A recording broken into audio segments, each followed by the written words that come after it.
Furthermore, imperialism seeks to control the sources of energy across the world. And for that end, they have instruments to impose, to control, and to constantly invade. And it's not just now, it has always been so. When I was a child, I remember seeing rebellions of peoples against the capitalist system, rebellions against the sacking and the pillaging of our natural resources. Union leaders and political leaders who are left-leaning were accused of being communists in order to arrest them. Social forces were militarily invaded. The people were held. They were arrested. They were accused of being socialists, Maoists, Leninists, and Marxist-Leninists. And now they call us Marxist-Leninists. But not only do they do that, now there's drug trafficking and terrorism being given as excuses. And in countries where there are so many natural resources, we are threatened by foreign intervention when their leaders and when their peoples are not pro-capitalist and not pro-imperialist. And then they talk about a lasting peace. How can there be lasting peace with military bases of the United States? How can there be lasting peace when there is military intervention? Mr. President of the General Assembly, I feel that our United Nations are being subject to the Security Council. They are subordinate to the Security Council. So what is the use of the United Nations if a group of countries here decide on interventions, on killings? It's the Security Council for who?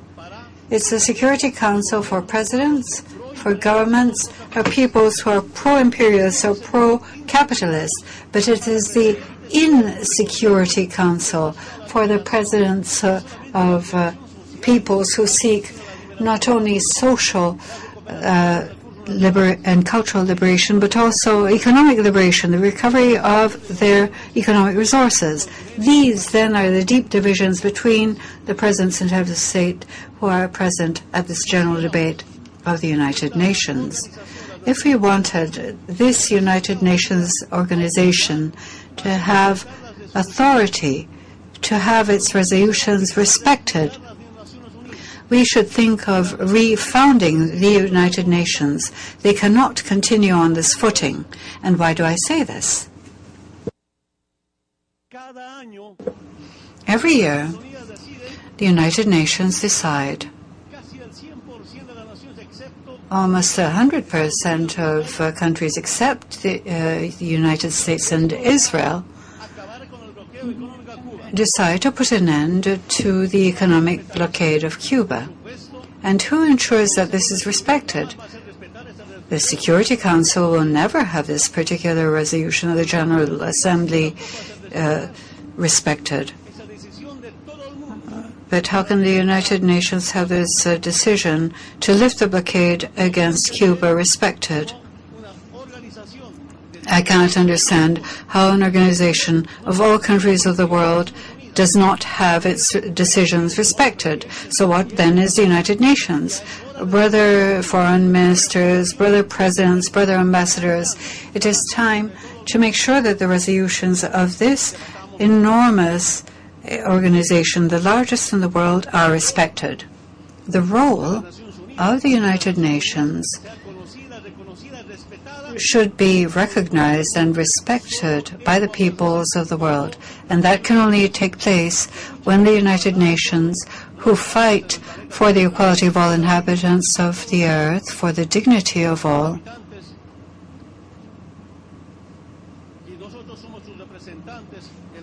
those inhabitants of the earth who we represent at the United Nations, but also fellow presidents, honored ambassadors. I also heard several comments about Palestine. Of course, Palestine has our full support. Bolivia not only supports the recognition of Palestine at the United Nations, our position is also to welcome Palestine to the United Nations.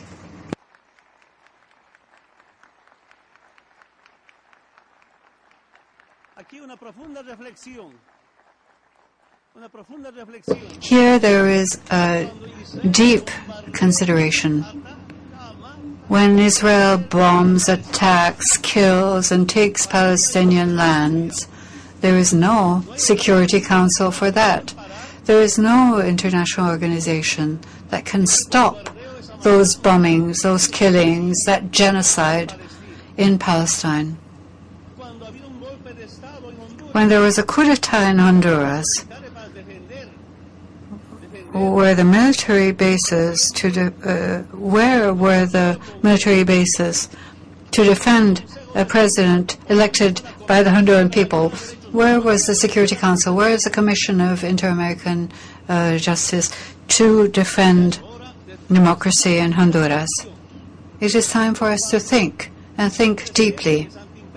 When there are anti-imperialist presidents and anti-capitalist governments, and when the empire tries to create internal conflicts,